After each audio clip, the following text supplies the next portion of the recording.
croonersmn.com for more information and schedule. That's croonersmn.com.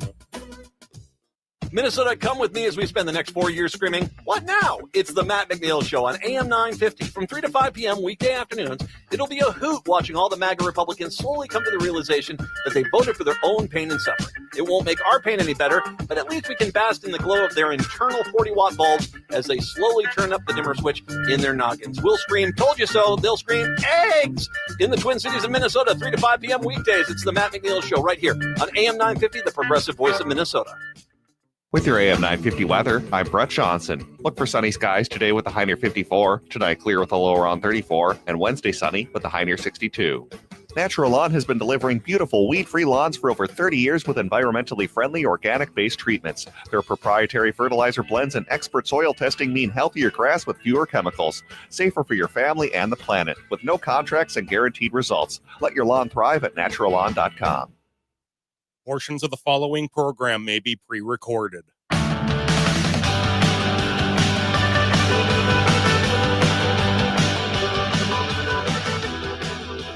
Broadcasting live from the studios of AM 950 KTNF, the progressive voice of Minnesota, and streaming live right now on our YouTube channel, youtube.com/@the Gaily Show.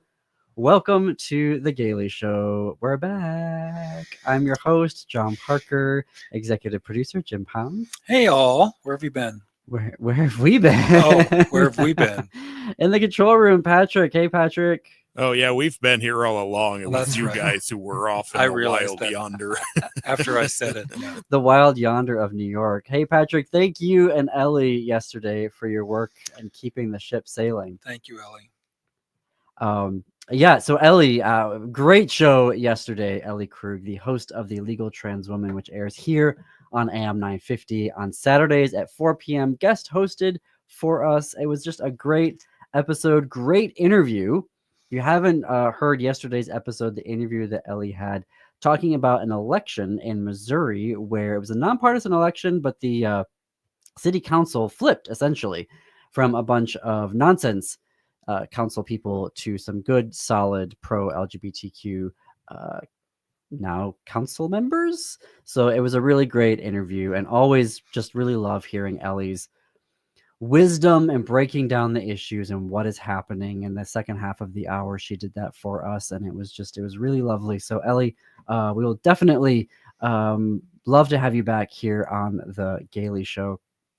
Our call-in number 952-946-6205, 952-946-6205. What do we have on the show today? Well, in DC, there is going to be a reenactment of a 1965 gay rights protest at the White House on Thursday, April 17th. So for all of our DC listeners, we're going to talk about that. Utah's Salt Lake Community College has found a very interesting workaround to keep their LGBTQ center open despite state and federal legislation and directives to try and close it.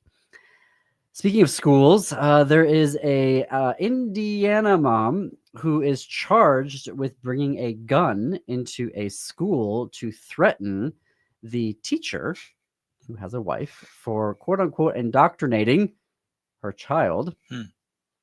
But and then we're going to talk about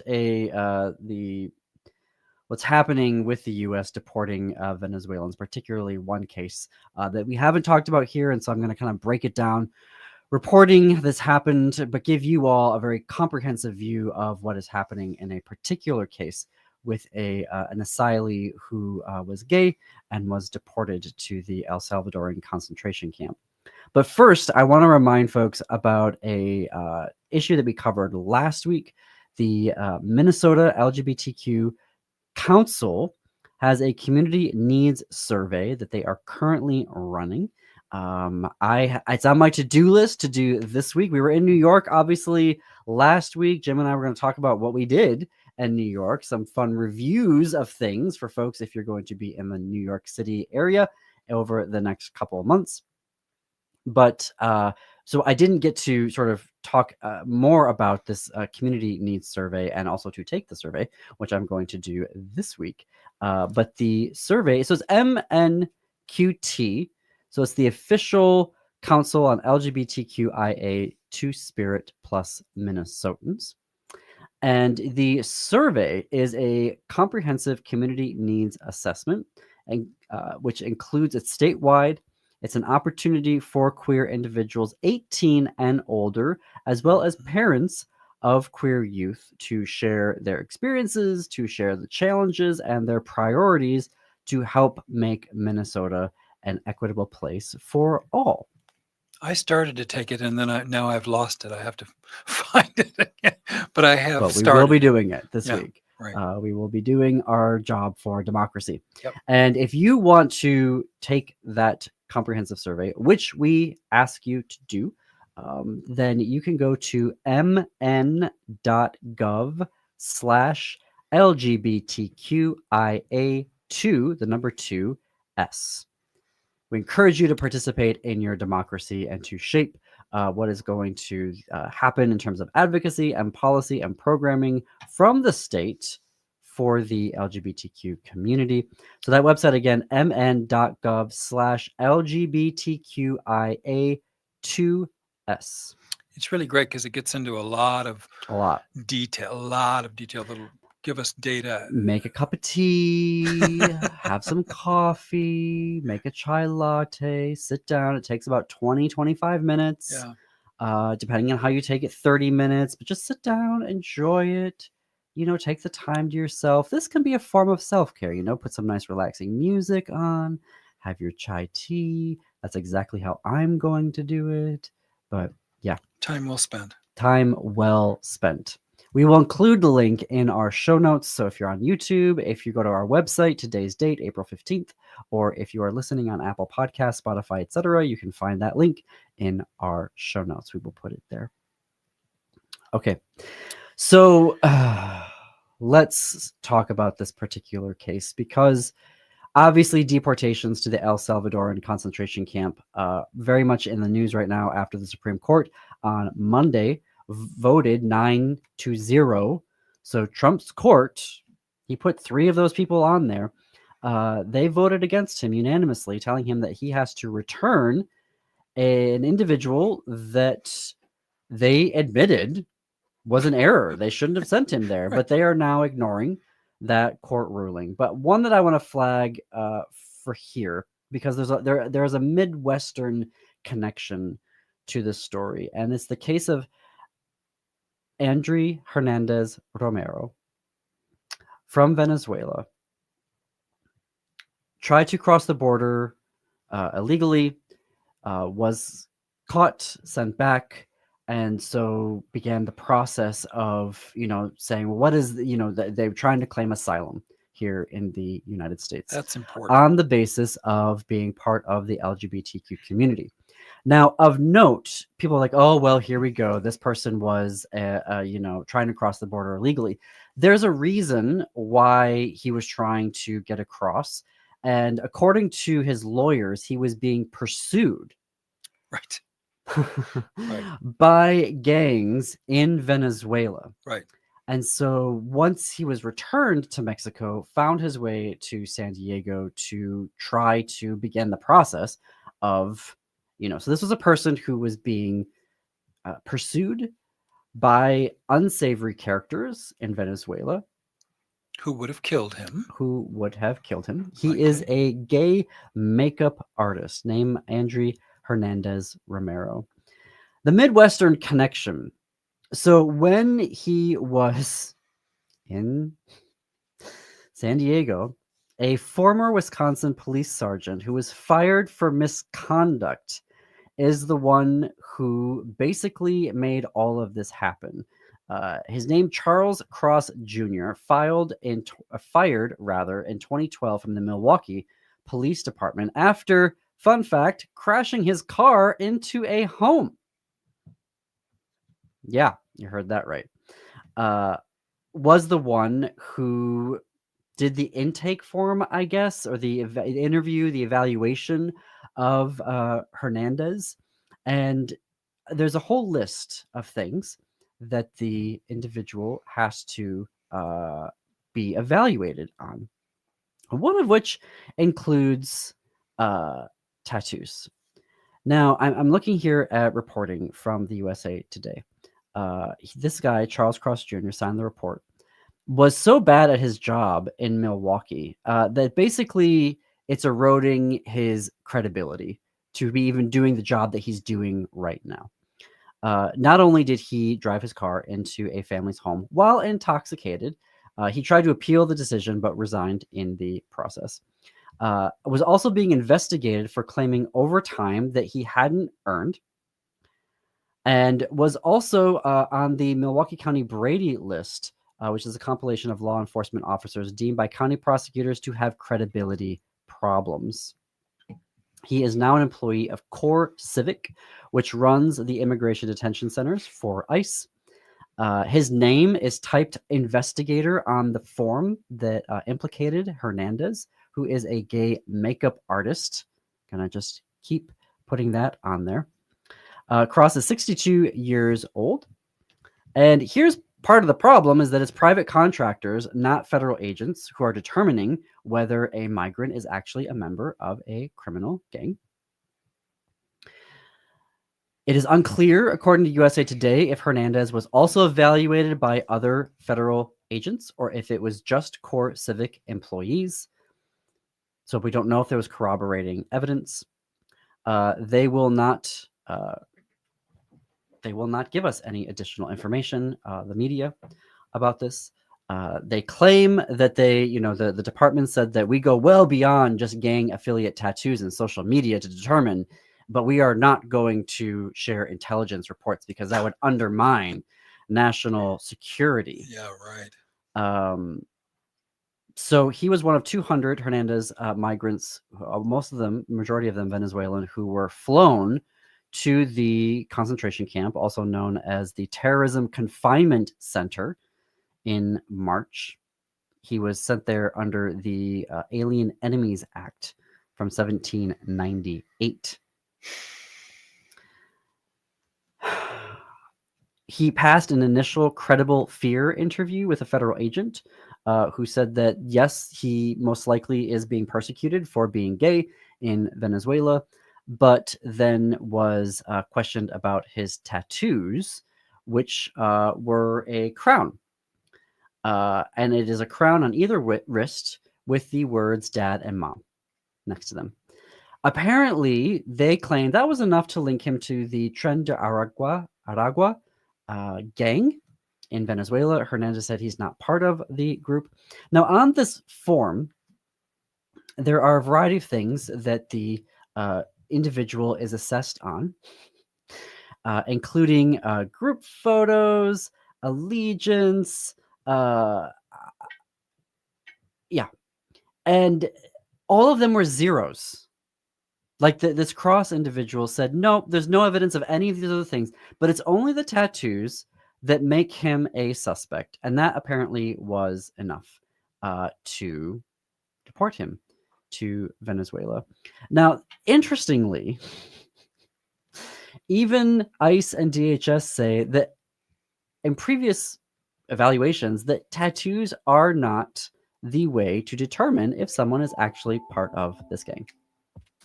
We're going to have more on this story to find out where he is right now and how he is doing after this commercial break. Please follow us for more progressive news and analysis on our Blue Sky at thegailyshow.org. More here on The Gaily Show on the flip side.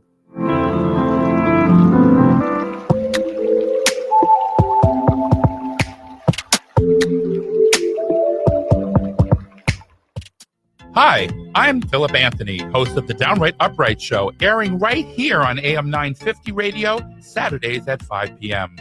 Join me as I dive into captivating conversations with people from all walks of life.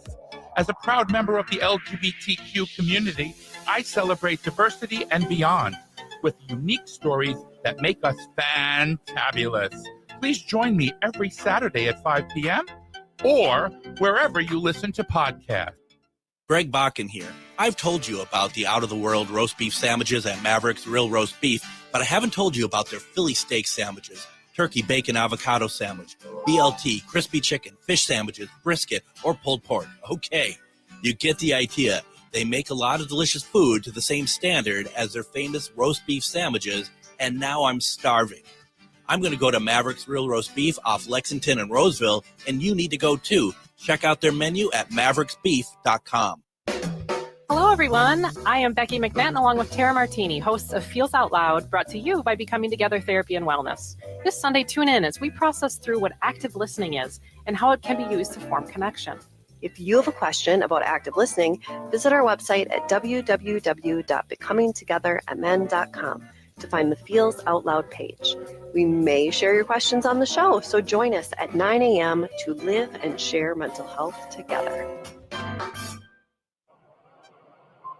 Hello, I'm Todd Mickelson, host of a Satellite View podcast. It's hard to find clarity or focus here on the ground with the fire hose of issues and events. We go up high and look back on Earth from a satellite view, where we can gain our bearings and learn from the past to shoot for a better future. And have fun and laughs along the way. Go to am950radio.com, click the programs link, and find a satellite view with Todd Mickelson. Introducing a new day of the week, someday. Now, everything you were going to do someday is on the calendar. Want to retire someday? You'll really want this. A My Social Security account at socialsecurity.gov. You can estimate your future benefits and manage current benefits online. Millions of people have a My Social Security account. Get yours today, because someday is here at socialsecurity.gov.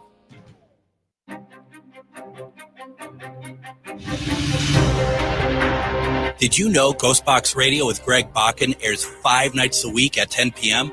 That's 5 nights of talking about ghosts, ufology, Bigfoot, and so much more. We're talking about the paranormal every Monday through Friday with some of the most trusted names in the field. Join us and step into the unknown with Ghostbox Radio with Greg Bakken, Monday through Friday at 10 p.m. Only if you dare.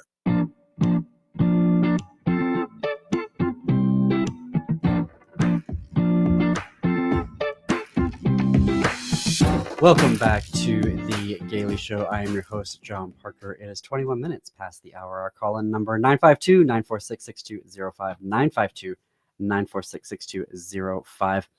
There's so much reporting on this that's kind of hard to keep track, as you can tell from I'm trying to just go through all of my notes on this case of Andre Hernandez Romero. Basically, what we understand here is that he was being pursued by Venezuelan gangs to the U.S. border, where he tried to enter legally, then went to San Diego, afterwards turned back by the Border Patrol, went to San Diego to claim asylum, was found through the first interview to have a credible case of being able to claim asylum, and then was taken by ICE, where a former fired Milwaukee police officer declared that he was a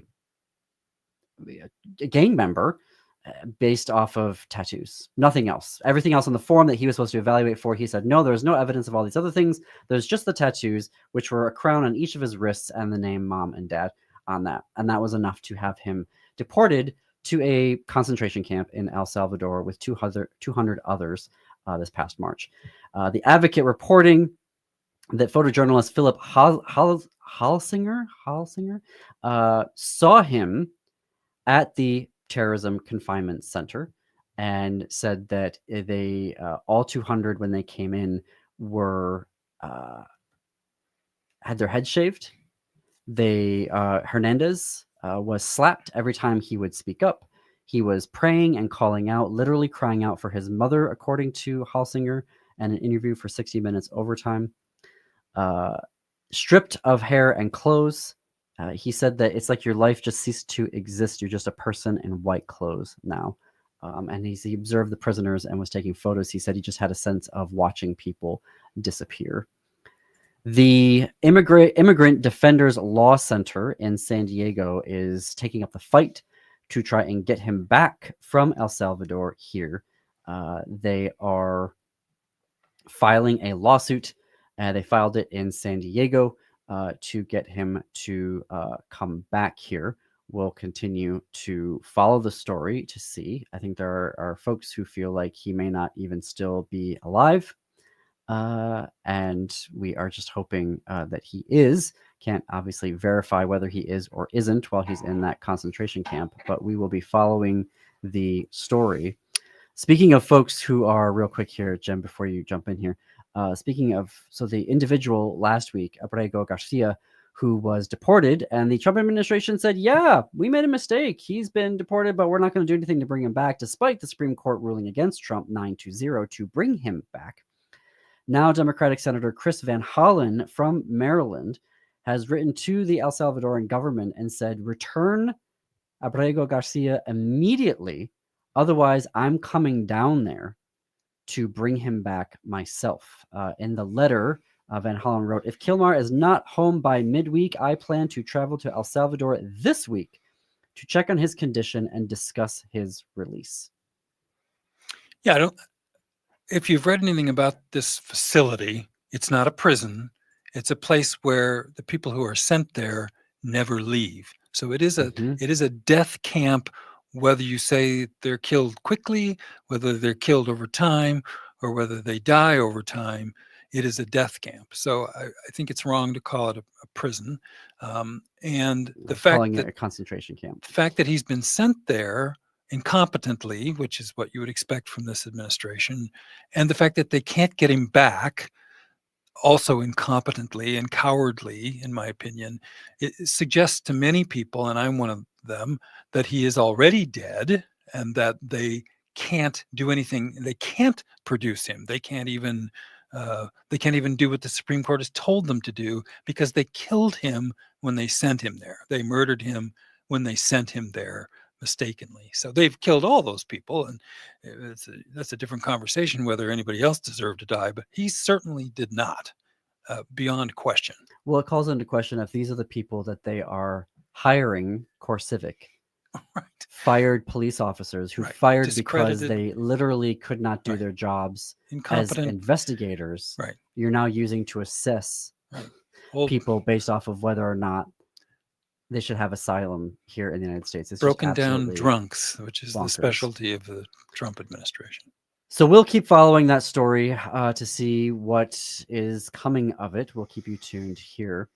In Indianapolis, WTHR Channel 13 reporting that a Indianapolis mom, Carrie Rivers, is charged with allegedly bringing a gun to her 6th grade daughter's school, saying that her daughter was given an assignment by the teacher about flags, and that the child brought up flags of several countries and states before referencing the flag in her classroom, which is a rainbow flag with the words "Be kind" on it.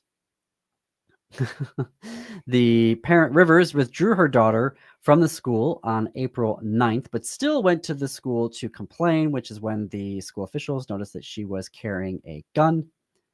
It is a felony in Indiana to bring a handgun onto school property. The Rivers was released, but couldn't leave well enough alone, sent a message to the teacher, and I'm just going to quote this because it's in the court documents and WTHR is reporting it. You're to the teacher, this is what Rivers said: you are a child predator and your only hope is your bleep bleep wife that is a cop. Otherwise, someone else would have already dealt with you for your wrongs. Fun fact, it's the U is spelled the letter U and your is spelled U-R. Okay. You messed with the wrong family. I'll tell you that. So please say your prayers and kiss your kids goodbye and good night. You never know when God says it's our time. So always be prepared. So take the children away from that crazy woman. I would say that's a first step, right? It's just, I don't want to hear anymore that, that we are the same. You know what I mean? That the left and the right are the same, and we're, right. You know what I mean? Like, we're not bringing guns into schools. Not yet, but no. You're right. That hasn't been our MO. Threatening teachers. Right. These are very sick people, empowered by a very sick person. So yeah, there's a lot of mental illness running around, calling itself a parent or calling itself a Christian or calling itself a Republican, but it's mental illness one way or the other. So, and that's what going to have frightens me about the parents' rights movement, is that now that child is in a household with a clearly violent parent, right, in danger, who is using a gun to threaten people implicitly or explicitly. I think when you're walking into a school knowingly with a gun strapped to your belt, you know, you are implying that you're going to do violence, and then clearly sending violent messages saying to kiss your kids goodbye. I mean, come on now. Let's send a team over there. And come on now. Come on, police, do your job. Save that child. This is, well, I just, unbelievable. And it's just like story after story after story of this. And mentally ill people. It's that poor child. And if that child, regardless of the sexual orientation or gender identity of that child, you have to be living in that. All the more so if this person is a queer kid. It's just, it's heartbreaking.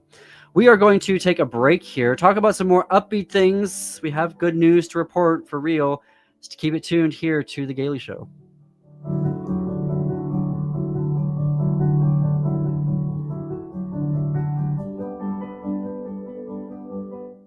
Hey, Minnesota, it's Brad Friedman, host of the Bradcast. We'll expose all the latest schemes, frauds, and more. Weeknights at 7 on AM 950. Hey, it's Patrick. Spring showers may bring May flowers, but they also bring big savings with Zero Res. And right now, you can beat the spring cleaning rush with big savings and priority booking by calling our heroes at Zero Res. Zero Res removes winter's buildup and lingering odors, giving your home a fresh, spring-ready feel, preparing your home for the brighter days ahead. Just check out the almost 21,000 raving customer service reviews online with a 4.9 Google rating and see what all the hype is about. This month, get 3 rooms Zero Resified from Minnesota's #1 carpet cleaner starting at just $119 and take $75 off an air duct cleaning as well. You owe it to yourself and your family to breathe healthy, happy, and clean. Call Zero Res right now at 952-ZERO-RES or go online to ZeroResMinnesota.com and say you want the AM 950 special. Spell it backward or forward, it's the same. Zero Res. When was the last time you had your roof inspected for extreme weather and hail damage? This is Chad, owner of AM 950, to talk about the exterior construction company I trust, Snap Construction. If you've noticed new roofing projects in your neighborhood, your home was likely hit by hail last summer and experienced damage. Snap Construction is helping homeowners like you, and they're the roofing specialists I trust. They are the most well-reviewed contractor in the Twin Cities and have a ton of positive customer reviews from homeowners just like you. Even better, Snap Construction's installations are backed by a lifetime warranty, so you know you're dealing with a qualified roofing expert. You want to work with a company that will be here for a long time after the work is done. Snap Construction has handled thousands of claims and will help you through the process. Do yourself a favor and get a free roofing inspection so you have the facts and peace of mind you deserve. Call Snap Construction today at 612-333-SNAP. That's 612-333-SNAP, or visit snapconstruction.com. You're listening to AM 950, the progressive voice of Minnesota. Is your teen or young adult withdrawing, experiencing anxiety, or depressive thoughts? They may need a larger team to care for them. That's where Hazelden Betty Ford comes in. Our team of experts help guide with proven mental health and substance use support. You can trust Minnesota's #1 teen treatment center to help your child thrive. Turn to WeGotYou.org to learn more. Hazelden Betty Ford. We Got You. Sponsored by Hazelden Betty Ford Foundation and aired by the Minnesota Broadcasters Association and this station. With your AM 950 weather, I'm Brett Johnson. Look for sunny skies today with a high near 54, tonight clear with a low around 34, and Wednesday sunny with a high near 62.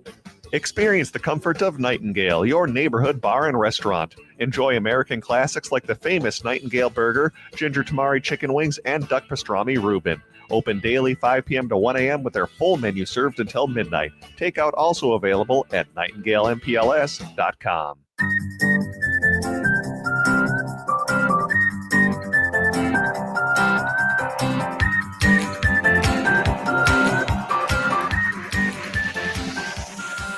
Coming to you from the studios of AM 950 KTNF, the progressive voice of Minnesota. Welcome back to The Gaily Show. I am your host, John Parker. It is 33 minutes after the hour. In studio with me, executive producer, Jim Pounds. You can say hi? I don't know. I just stayed silent at that moment. Well, I looked at you, though. You did look at me. Our call-in number, 952-946-6205, 952-946-6205. we can talk about some more upbeat news. Yes, One please. I want to flag.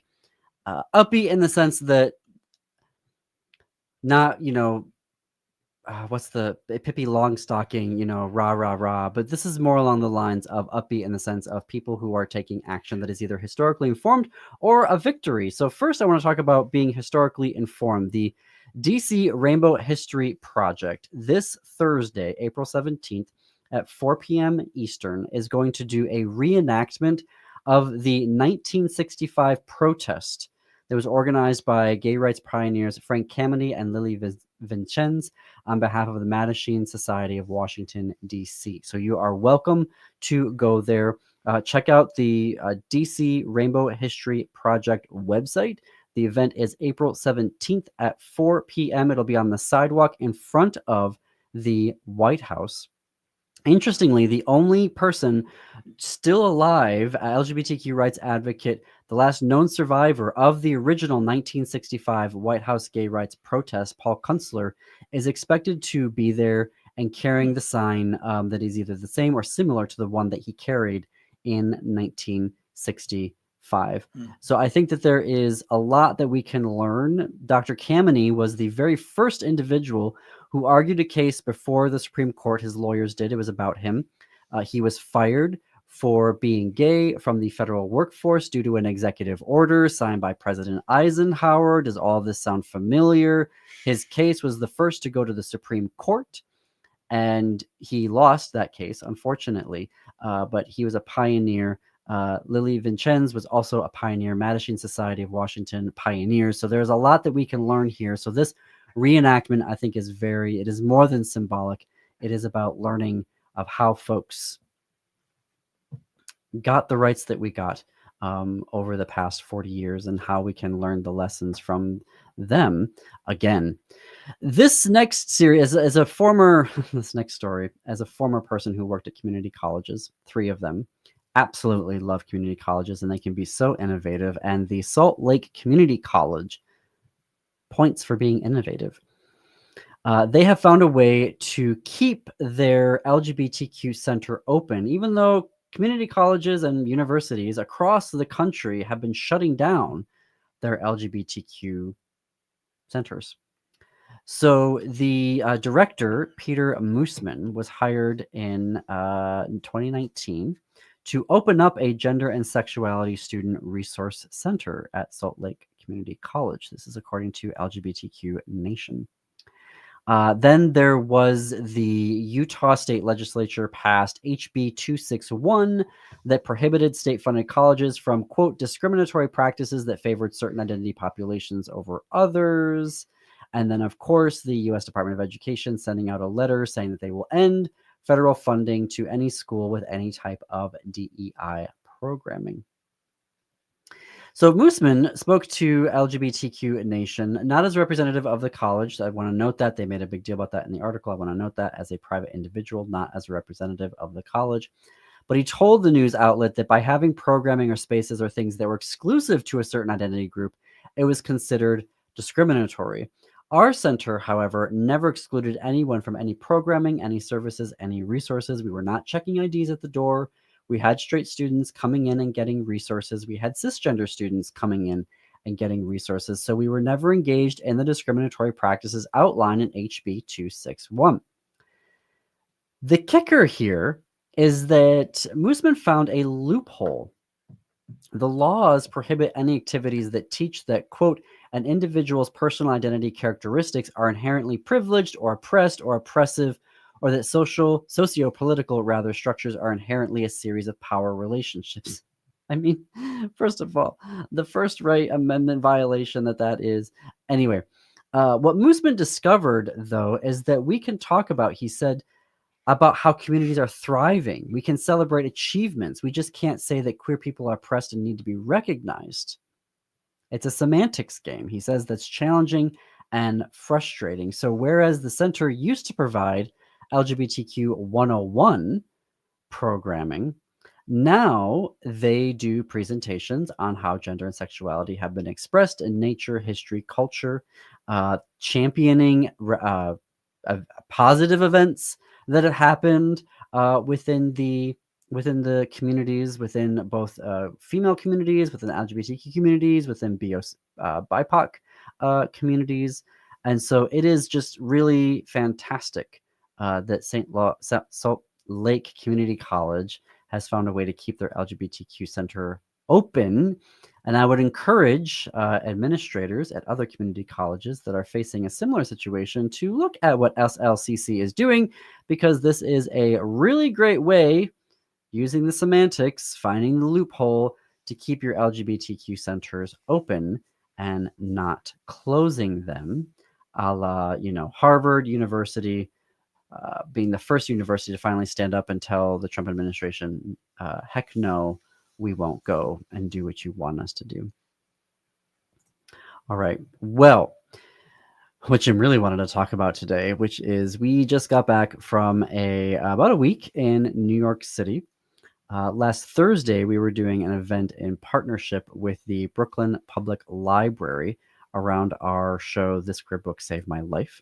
We had a facilitated conversation with Chloe Caldwell and Mia Arias Sang about Chloe's book, Women, and how its life-saving impacts for Mia. Mia read from Women and her new collection, Fragments of Wasted Devotion. Chloe read from her upcoming book, Trying, as well as from Women. I even read an essay that was fun. It was great to read that finally in public, part of a collection that I am working on. Jim, how did you feel the event went? I was impressed that there was so many young people there. I think sometimes reading gets tossed off as an old form of media or whatever, but I thought they were certainly all younger than I am, and I saw lots of people in their 30s and 40s, and I found that really encouraging. And some of them were fans of the two writers, but others, there was one person that that came because you were there, that found out you were going to be there and made the effort. And other LGBTQ sort of people. There was the one library organization fellow that was there, and it was QTlibrary.org. It was a really interesting collection of folks, younger and very engaged, and this was well worth their time. Nobody seemed like they seemed to be really glad to be there, and they seemed to be really attentive, and they seemed to be glad to go to the Hive Mind book table at the back, and it seemed very engaged. It was sort of satisfying to see that kind of engagement. Yes, shout out to Hive Mind Books, excellent queer-owned bookstore in Brooklyn, who were there selling the books that we were talking about on the that evening on the podcast, and also just all around great stuff there that you should check out their bookstore, even if you don't live in Brooklyn. Go there and have them ship you a book, as opposed to going to Amazon or Barnes and Noble, specifically Amazon. Yeah. I really enjoyed the evening because the relationship that Mia and Chloe have is so unique. But it starts with Mia finding the book, Women, the novella, and how it helped her process a breakup that she was going through. And then it meant so much to her that she started sharing it on Twitter. This was a number of years ago when Twitter wasn't the hellscape that it is now. And she just kept, being funny about her posts. And then she started finding Chloe in real life, going to Chloe's readings, and then started taking writing courses from Chloe, and really kind of created this mythos around the novella that when Chloe got a new agent and they wanted to shop the book again and get it republished, a Big Five publisher picked it up.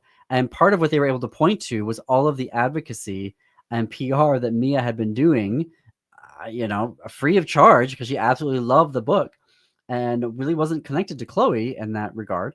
And so they were able to point to that and say, hey, here, look at what this book, the impact that it's having in the world. Now, by the time of the release, Chloe and Mia were, best friends, and they call themselves sisters. But at this point, and Mia actually got to copy edit Women before it was published again. So just a really fantastic story of a queer book saving your life, but then you getting to be part of the republication of it and the copy editing of it, and to continue to be part of events like ours, celebrating and championing the book. I mean, it was just such a special. And then for Mia and Chloe to be such great friends that Mia ended up being there for Chloe when Chloe was going through a particularly tough time. Well, and I think it shows, you and I have talked about this before, the importance of referral. I can't say enough to people that if you like something, if you admire something, if you love something, if you feel something about anything, to express that to the people in your network is so powerful, because you're a multiplier of that opinion to however many other people you might be able to influence. And a lot of small entities like we are, and I'm sure authors like Mia and Chloe, benefit from people doing that kind of advocacy on their behalf. And that's how you grow. It's more likely to be a sideways thing like that than a frontal assault. So it was lovely to see that in action. Well, and that's not just us having a, sideways plea for you to share about this show or to share about this Crib Book Save My Life. The algorithms are against LGBTQ creators. Yep. I have found that over the past 3 years, they are not in our favor. And whether that's on YouTube, whether that's on Apple Podcasts, Spotify, out in the world, AM 950 and the AM 950 community is just so amazing about how they are committed to LGBTQ programs and well, not just LGBTQ programs, Native Roots Radio and the original programming that we're seeing on Saturdays within the community. It's just, they do such a fantastic job of that, and we need more of that model. But regardless of, who the person is, you need to start sharing these things, because, the algorithms are not in our favor. The odds of the algorithm are not in our favor. And so the sharing of what you're watching, the sharing of what you're listening to, the sharing of what you're reading is just so important now more than ever, because, folks may not know about this thing that you are watching, reading, listening to, and loving. I think while we were there, we at the after party. So this was great. There was an after party at Boyfriend, which is a co-op. It's also a bar, and with some lovely mocktails, which is what I was able to have. So I really appreciate the commitment to that. But it had just opened up, so it's not even been open for 2 weeks now, right? Or maybe it's going to be 3 weeks this at the end of this week. So it is brand new. If you are in Brooklyn and you go to Boyfriend, absolutely delightful. The interior, there's some really nice lounge seating. There's seating for two.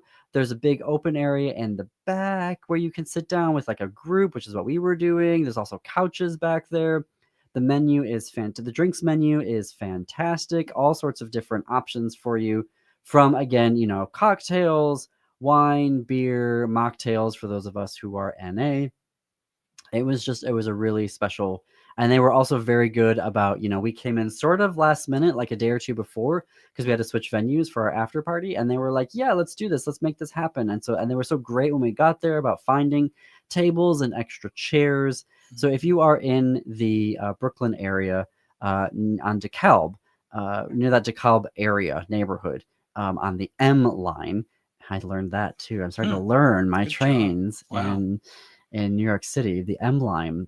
It is really special. So if you're planning on going to Brooklyn in the near future, check out Boyfriend.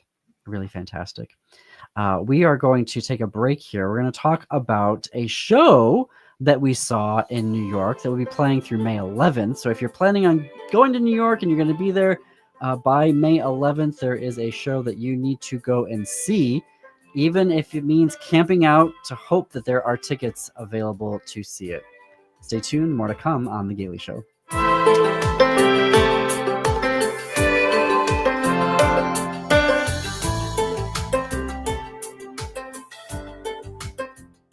Located just north of 50th in France, the Great Wall Restaurant has provided a delicious taste of authentic Chinese cuisine since 1981. Specializing in Szechuan and Peking dishes, they offer one of the most extensive menus in the Twin Cities. Favorites include hot and sour soup, pan-fried dumplings, and mushu pork with homemade Chinese pancakes. Stop by their Edina location or call for takeout at 952-927-4439. See the full menu at greatwallrestaurant.us.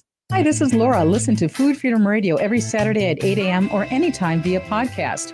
Our individual health is connected to the health of each other and connected to the health of the earth. We know the problems with the dominant food system: climate change, deadening soils, nitrates in the water, factory farming, injustice, concentration of wealth. How do we both as individuals and as a community step up and support a living food system which honors the earth? Tune to Food Freedom Radio every Saturday at 8 a.m. and remember to support your independent farmers.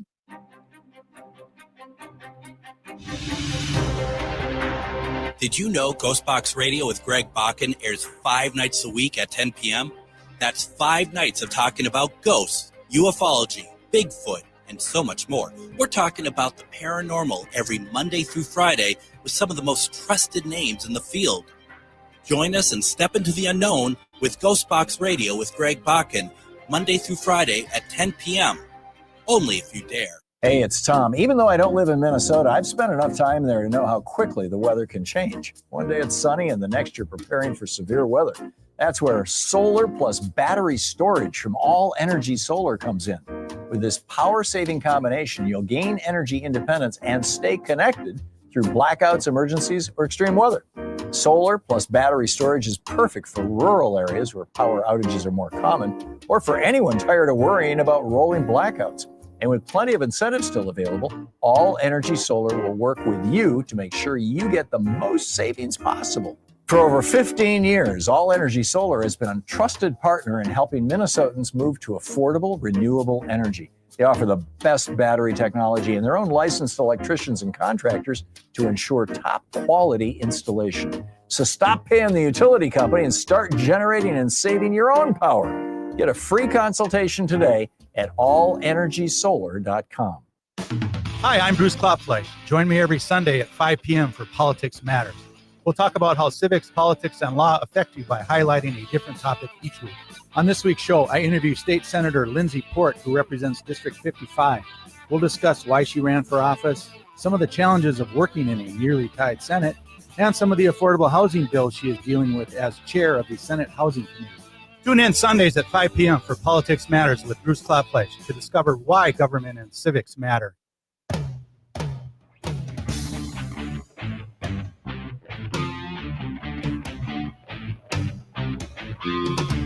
Welcome back to the Gaily Show. I am your host, John Parker. It is 9 minutes before the hour.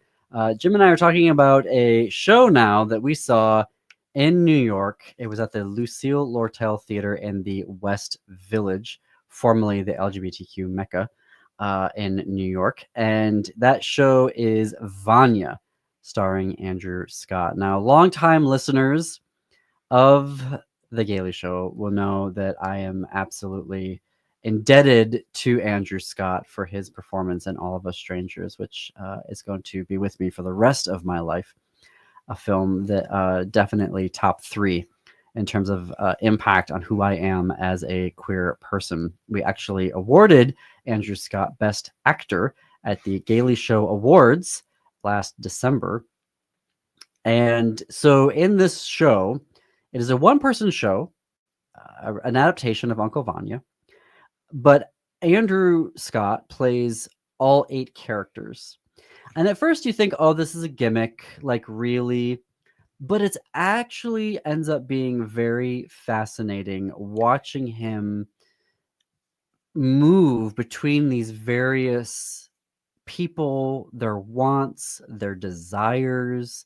He finds a way of helping you understand who is talking. There was only a couple times I was a little unsure of who was talking, but there's one character who's with a tennis ball. There's one character who has a cigarette. There's one character who has a very specific voice. 2 of them, actually. One has a scarf. One has a necklace. He's playing multiple genders. Well, I guess there's only 2 genders, male and female, in the cast. But he plays, both of them. And even in the scenes where there's like an intimate scene happening where there is, people making out, it doesn't seem gimmicky. It didn't seem like, oh, this is funny. Like, it was charged and intimately charged. And it was really just an amazing exploration of the human condition in a way that you wouldn't expect, having one person playing all of the different characters, but it worked. I think it's important to note it was an adaptation of that play. In other words, it's not that play verbatim, because if you've seen Vanya, it's dry and brittle and it just is kind of bloodless, and I don't know, it goes on and on. It makes its point, and the ennui and all that is an important part of it. But this squeezed all of that out. A conversation that would take 7 minutes on stage is handled in 3 lines between these two characters, and that's often done to sort of take all the air out of it. And it was pretty brilliant. Andrew Scott's one of our great LGBT actors, of course, and he's one of our great actors. Period. Yes. Period. And I would say, based off of where he's at in his career, he is on his way to the upper echelon of your Laurence Olivier's, of your Sir Ian McKellen's, Sir Laurence Olivier, towards your Sir John Gielgud's. And he's won Olivier Awards, and he won this. This show originated in the UK. He won an Olivier Award for it, based off of being in the Lucille Lortel Theater. It's an off-Broadway house, so he wouldn't be able to be nominated for a Tony Award, even though he deserves all of the Tonys for this particular performance. I noticed it is sold out, but that doesn't mean... I saw people at the box office on the day that we were there, which was a matinee. So if you are there, definitely call, go to the box office, see if there are any last-minute tickets of people who just weren't able to show, because there's a possibility of that, and it is worth it. And it was extended for a week. So are you saying that week is sold out also? As far as as I was looking before the show started, a lot of the episodes are sold out. Okay. So you can go onto their website, lucillelortel.org, I believe, and check that out. But even if you're there, if you're in New York and you saw, well, it's sold out on a Thursday, just go by the theater, like a half hour before, and say, are there any last minute tickets? Because they might have one for you, and it is definitely worth it. And the Off-Broadway Awards are named for Lucille Lortel, and this production has received 2 Lortel nominations, one for directing and one for Andrew's performance. So congratulations for that. Definitely. Before we go here today, we want to let you know that our companion show, This Queer Book Saved My Life, it does have a new episode that dropped today. We are currently doing a limited series that focuses on uplifting LGBTQ bookstores. So this limited series, this is the second new episode in the series. And what we mean by that is that all of the guests in the series are owners or managers of LGBTQ bookstores. And so today's episode is featuring Stephanie Beardsley, who owns and manages Wolf and Wild's Queer Bookstore in Manitou Springs, Colorado. We are talking about the book. So this is a really fascinating story. So Stephanie was in the military or in the armed services, the regular discharge, everything's good. And ended up going on what she calls her gay Eat, Pray, Love series or trip. And ended up in New Zealand. So it was 8,000 miles away from home, and was asking the question, is it okay to be gay? And that's when she discovered Paula Bach's book, Dare, Truth, or Promise. And it definitely answered some questions for Stephanie. So we talked to her about that. And then the author, Paula, joins us. The book won a major award for YA Lit in New Zealand when it originally came out. When I was researching for the interview, like every 5 to 10 years, there's these, essays about how this is the X number anniversary of Dare, Truth, or Promise, and not just in New Zealand, across the world. So it is a beloved book. And so you should definitely check out the episode. You can go to thisqueerbook.com, or you can search for This Queer Book Save My Life everywhere that you get your podcasts, to give it a listen. And please consider also going to Wolf and Wild's Queer Bookstore. Wild is spelled W-Y-L-D, and shop there and let them know that you heard about them either on the Gaily Show or on This Queer Book Save My Life. That is all for us here today. Coming up next is the Matt McNeil Show. Stay tuned after that for Native Roots Radio. We will be back here tomorrow at 2 o'clock. we will have White House correspondent for the Washington Blade, Christopher Kane, has some really interesting new reporting that you are going to want to hear about, including a queer candidate running for Senate in New Hampshire. So until then, keep it queer, America. Keep it queer.